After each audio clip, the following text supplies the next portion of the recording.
Darling, you know that I want things to go our way.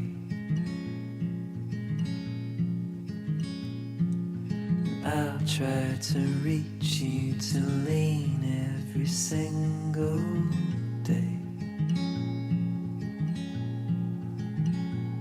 I wanna be somebody that you wanna love. Don't wanna reach far, now don't wanna color your world.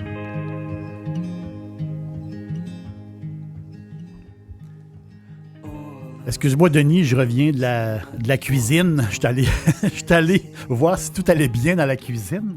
Parce que des fois, il y a des petits problèmes, mais là, il n'y a pas de problème. Tout roule bien, tout va bien. Là, je viens de prendre une 3e gorgée de mon verre. Là, tu me fais une surprise. Qu'est-ce qu'il y a dans mon verre?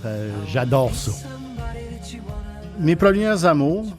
Oui. On est Québécois, après tout. On a bu beaucoup plus de vin français que d'autres pays, habituellement. En tout cas, la majorité des Québécois, je crois, boivent plus de vin français que... Oui. Ça doit changer aujourd'hui, mais... Parce que les Québécois n'étaient pas des buveurs de vin. C'était un peu exceptionnel. On parle pour monsieur, madame, tout le monde. Et quand les Québécois se sont ouverts au vin, on commençait à découvrir le vin, ben on était dans le français. Là. Dans le français, ensuite l'italien, puis après ça, c'était le reste du monde. Dans mes goûts à moi, ce qu'on prend présentement, c'est un Grand Bourgogne, un Gevrey-Chambertin, premier Grand Cru, Les Corbeaux, un 2013, de la maison Dugat-Py. Toi, tu es plus Bourgogne que Bordeaux. Oui. Le seul défaut des Bourgognes, c'est le prix. Oui. C'est des vins qui sont très bons. Comme tu dis, la région est quand même assez limitée. C'est pas une très grande région pour avoir l'appellation Bourgogne. Exactement. Là, on est en Côte-d'Or. On est près de Dijon, dans cette région-là. Puis, mais c'est drôle parce que, je dis, est-ce que tu es plus Bourgogne que Bordeaux? Mais c'est la même question que tout le monde se pose. Si tu as des Français, puis tu jases avec des Français, sont pareils. C'est la même chose. Il y a des Français qui vont dire « Ah non, moi c'est Bourgogne. » L'autre Français va dire « Non. Moi, c'est Bordeaux. » C'est drôle parce que on dirait que c'est comme deux pôles. On s'entend-tu qu'en France, il y a du vin un peu partout? Oui. Mais il y a vraiment deux pôles. De temps en temps, tu vas pogner un montagnard qui va te sortir un quart ou quelque chose comme ça. Mais généralement, le monde sont soit Bourgogne ou Bordeaux. Quand on a été capable de se payer des bouteilles de vin à 18-20 $, il y a une dizaine d'années, 20 ans, les Châteauneuf du Pape, exactement. La Fiole du Pape. Exactement. Ces bouteilles-là qui étaient ce que... On parle de 30 ans passés, là, c'était les vins haut de gamme qu'on buvait ici. Oui. Je m'étais fait recommander le Gevrey-Chambertin dans un super bon steakhouse américain. Si je l'avais dit, j'aime beaucoup les châteaux. Tu dis souvent un bon sommelier, tu veux que je te fasse une recommandation? Qu'est-ce que tu aimes? Donne-moi des indications, puis je vais te faire une recommandation. Et puis, comme je lui avais dit que j'étais avec un bon client, il dit « T'as-tu déjà essayé un Gevrey-Chambertin? » Et puis, c'est la première fois que j'avais goûté un 2008 Gevrey-Chambertin qui m'avait vraiment, vraiment, mais vraiment impressionné. T'as aimé ça. T'as aimé ça. C'est ça. Les Bourgognes, puis je répète ce que tu viens de dire, les Bourgognes, ben veut pas, pour avoir... Oui, il y a de l'entrée de gamme qui fait la job, qui fait le travail, mais il veut dire quand on veut goûter quelque chose de vraiment unique, là, faut grimper d'un prix là, pour avoir un Bourgogne qui a du sens. Et celui-là, je vais te le dire. Il est vraiment extraordinaire. Donc, répète-moi le nom de ce vin-là. C'est un Dugat-Py, un Gevrey-Chambertin premier cru, Les Corbeaux, un 2013. Moi, je ne connaissais pas exactement ce vin-là. Oh, je comprends, oui. Mais comme toi, on a ouvert la bouteille et je suis très, très satisfait. Donc, je suis très Gevrey-Chambertin présentement. Une place que tu vois souvent, c'est aux États-Unis. Donc, tu connais bien les États-Unis d'Amérique. Je sais que tu as visité des belles places, mais je ne sais pas tous les détails de tes visites. Qu'est-ce que tu as vu d'intéressant aux États-Unis? Je sais que tu as fait un beau tour. Aux États-Unis, surtout en Californie, on va être honnête, c'est là la grande région. Tu as deux portions. Tu as la portion de la vallée de Ignace qui est au nord, peut-être à l'est de Santa Barbara. Oui. Oui, ça fait plutôt de pinot noir, mais j'ai pas été plus impressionné de cette région. C'est beau à visiter. Et surtout, tu as la région de Napa, un petit peu au nord de San Francisco, que pas mal tout le monde connaît. Oui. Qui est pas mal accessible à tout le monde pour aller là. Il y a un Marriott qui est en plein centre de la région, qui n'est pas super dispendieux, qui est très bien, que tu es à 15 ou 20 minutes d'à peu près tout ce qu'il y a à voir dans ce bout-là. Les restaurants sont exceptionnels. Tous les restaurants ont une politique de débouchonnage pour 10 $. Tu amènes ta bouteille et puis tu peux boire ton vin. Tu peux l'acheter. Ils ont la licence combinée. Tu peux acheter ton vin là ou tu peux amener ta bouteille et puis ils te chargent une dizaine de dollars pour le déboucher. C'est fait convivial pour la région. Beaucoup de tables intéressantes. Et puis, bien, c'est sûr. Là, oui, là, un peu. Les Stag's Leap. Oui, voilà, c'est ça. Les Camus. Oui, exactement. Les Romer Mondavi. Oui. Et puis, c'est sûr, il y a des super belles places. C'est fait pour être visité, c'est fait pour avoir du plaisir. C'est fait pour accueillir le monde parce qu'il y a beaucoup de touristes, mais ce qu'on en sait, c'est que oui, il y a beaucoup de touristes, mais ça reste convivial. Là. C'est pas agressant. Là. C'est ça. Et puis, je peux pas dire l'année exacte, là, mais il y a un moment donné où faut se le dire, le pionnier des vins californiens, Robert Mondavi. Oui, le Mondavi, c'est le nom le plus connu dans le vin du côté américain. Là. Exactement. Mondialement connu. Là. Robert Mondavi s'est associé avec le baron de Rothschild. Oui. Pour créer un vignoble spécial dans une des meilleures terres Il y avait l'argent pour acheter ce qu'ils voulaient acheter.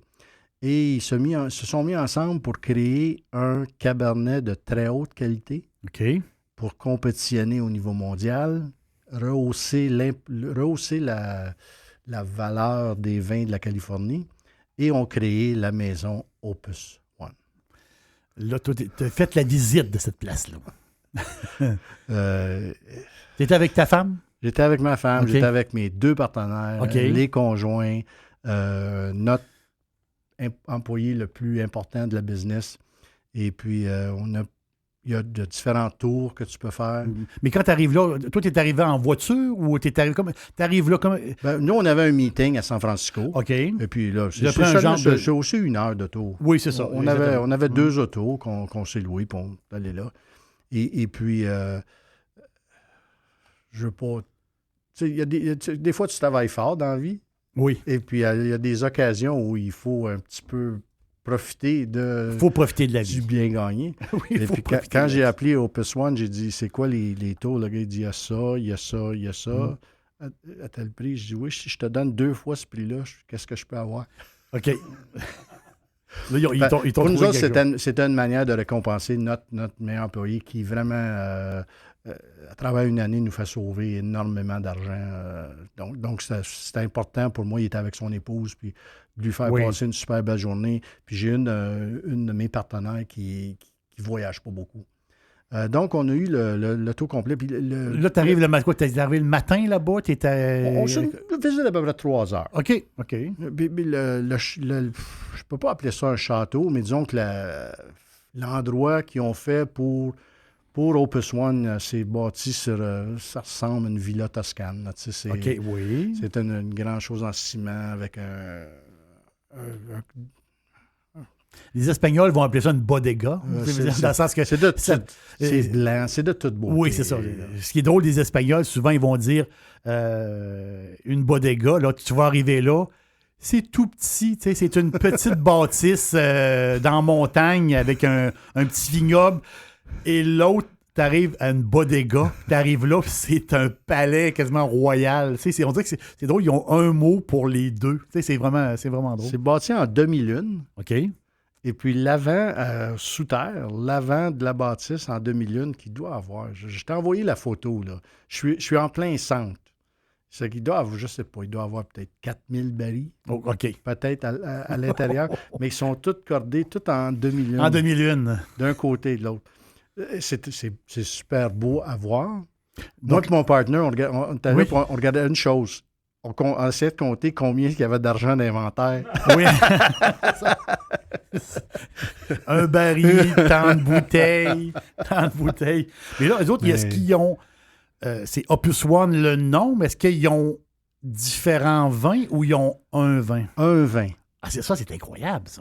Un cépage par année. Un cépage par année. Si tu parles aux puristes de vin californiens, ils vont te dire Oui. qu'aujourd'hui, la qualité du Opus One n'est pas ce qu'elle a déjà été.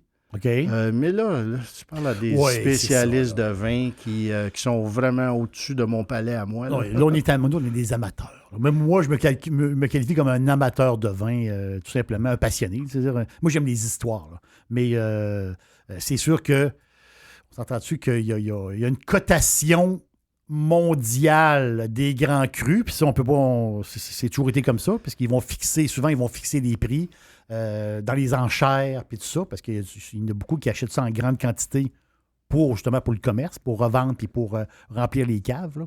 Mais on s'entend-tu que nous, on est là pour le plaisir, là, carrément. Mais à 8, ils nous ont fait goûter avec un petit peu de bouffe. Là, Oui, dans oui, une oui. super belle salle. Et puis la personne qui nous a reçus nous a donné tout l'historique là, du château. Et puis ça c'est super bien fait. Et puis ils nous ont fait goûter 3 différents vintage. OK.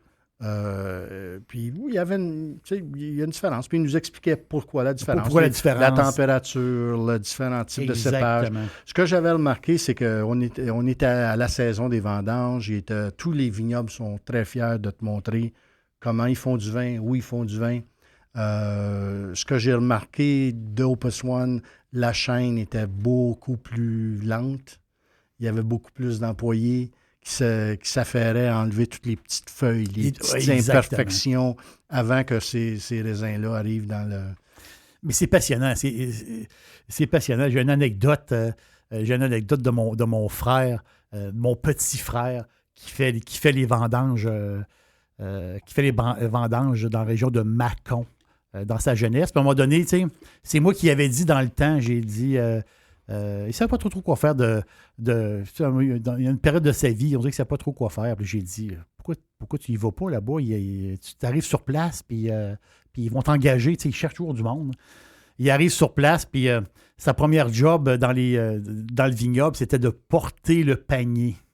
Tu sais, donc, lui, il a le panier sur le dos, et les vendangeurs, ceux qui coupent avec leur petite pince chaque grappe, déposent dans leur petit bol à eux autres. Et ensuite, le bol, c'est le gars qui marche à travers les rangées, lui se fait verser les raisins.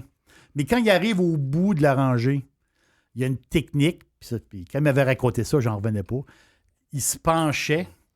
Lui, il était dans le pouilly fuissé. Il se penchait, et là, puisque le raisin, il y a beaucoup de raisins mûrs, il y avait un fond de liquide. Il y a toujours un fond de liquide. Il a fini la journée, ses cheveux étaient tous gommés, parce qu'en se penchant par en avant, c'était un peu pour verser Mais tu vois, c'est vraiment fait à la main, vraiment manuel. Et là, à un moment donné, dans la journée, le propriétaire du vignoble passe à côté de mon frère et lui met la main sur la tête, puis il brasse les cheveux. Là, mon frère le regarde. Il dit ça, c'est très, très bon pour les cheveux. Il dit, tu vas avoir...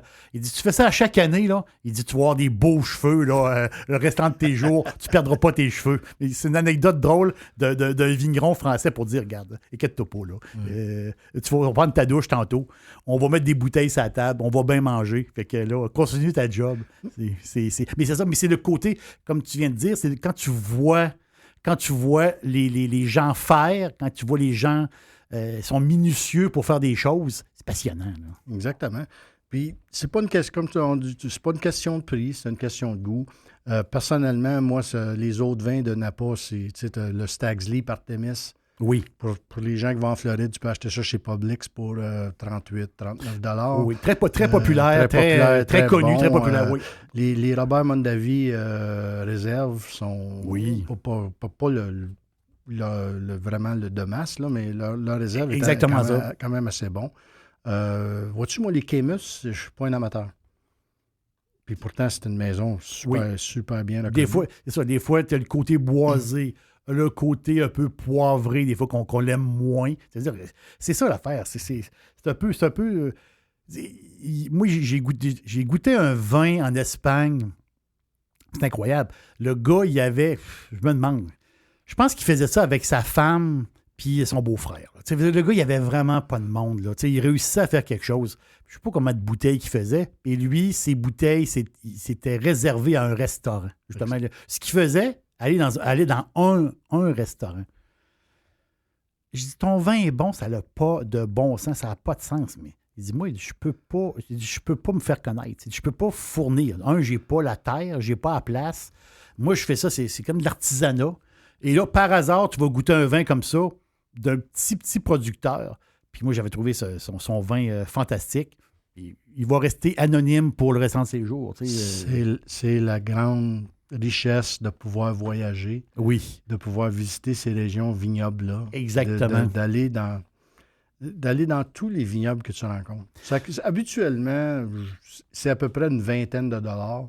Oui. Ils ont un petit comptoir. Il y a un comptoir, où ils vont te faire ça. goûter, c'est leurs 4 ou 5 bouteilles. Et puis, si tu es intéressé à leur parler plus, il n'y a rien que ces gens-là aiment mieux parler que de leur vignoble. Oui. Si je te dis, on part présentement, on s'en va quelque part que tu n'es jamais allé pour le vin, y a-t-il une place dans le monde que tu dis... L'Argentine. Oh, Argentina. Argentina. Okay. Oui, Argentina. J'ai eu la chance d'y aller une fois par affaire. OK. Et puis d'aller souper dans un steakhouse à Buenos Aires. OK. OK. Oui. Ben, eux autres, c'est vraiment... on s'entend dessus que j'étais très jeune à ce moment-là. J'avais peut-être un 24, 23, 24 ans. Puis tu as encore souvenir de ça. Là. Fait que je me souviens pas ce qu'ils nous ont servi comme vin. Mon palais n'était pas développé comme il l'est aujourd'hui. Mais s'il y a une place où j'aimerais retourner, là, l'Afrique du Sud. Oui. On fait. Mais ça ne changera jamais la Toscane. Non, ça c'est sûr. Dans la Toscane, ça c'est sûr. Puis surtout la Toscane accompagnée de ta femme. Ça, c'est sûr que c'est la totale.